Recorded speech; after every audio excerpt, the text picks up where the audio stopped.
За та бүхэндээ маш чухал нэг сэрэмжлүүлэх мэдээг хүргэе. AI-тай чатлсан түүхтэй нь таны эсрэг баримт болж магадгүйг Америкийн нэгдсэн улсын хуульчид анхааруулсан байна. За сүүлийн үед хүмүүс зөвлөгөө авахар хиймэл оюун ухаанд буюу AI-д хандах нь эрс ихсэн. За бид нар ч гэсэн ашигладаг тийм ээ.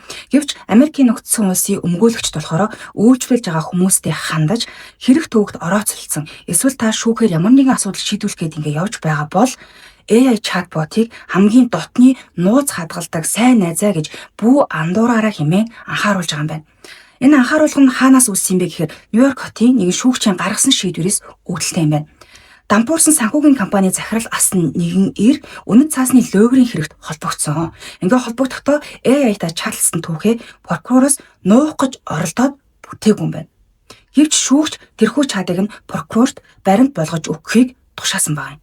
За ингээд өөрийнх нь эсрэг ашиглаж эхэлсэн гэсэн үг.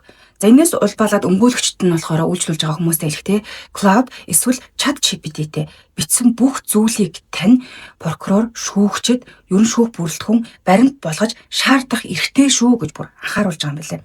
За угтаа үйлчлүүлэгч өмгөөлөгчтэйгээ ярилцсан бүх зүйл нууц авах хэрэгтэй тийм ээ. Бүр ингээ маш нууц авах хэрэгтэй. Гэтэл шүүхтэр энийг нь баримт болгож ашиглахыг хоригддаг юм байна. Тийм ч учраас гэтэл AI чатбот ч өөрөө өмгөөлөгч биш учраас AI-тай юу ч ярьсан тэр нь хуулийн хамгаалалтгүй шүү гэдгийг л анхааруулж байгаа юм байна. За Америкийн нэгдсэн улсын томоохон хуулийн фирмүүд үйлчлүүлж байгаа хүмүүстэй хандаж бидний өгсөн зөвлөгөөг та бүхэн AI-тай битгий хуваалцаарай. Хэрэг та өмгөөлөгчөөгөө хийсэн зүйлийг чатботод бичиж оруулах юм бол тэрхүү мэдээлэл нууцлал нь алдагдаад шүүхтэр таны эсрэг ашиглагдах эрхтэй эрсдэлтэй шүү гэдгийг анхааруулж байгаа юм байна. Шүүгч энийг бол өөрийнх нь эсрэг ашиглах эрхтэй юм байна шүү. За бодит жишээ нь гэхээр энэ Bradley Hepper гэгч ир болохоор Cloud чатботыг ашиглаад өөрийнхөө хэргийн талаар өмгөөлөгчдөө танилцуулах тайлан бэлтгэсэн юм байна л да. Прокурор үүнийг нь мэдээд чатны түүхийг нь өөрт нь өгөхийг шаардсан байна.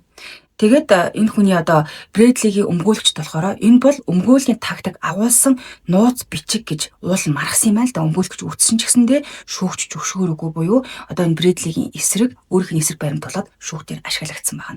За тэгэхээр бид нар AI-ийг тийм ээ маш их ашиглаж байгаа. Тэгээд чат бичиж байгаа. Хамгийн эмзэг асуудлуудаа зөвлөгөө авах ч юм уу ингэдэг.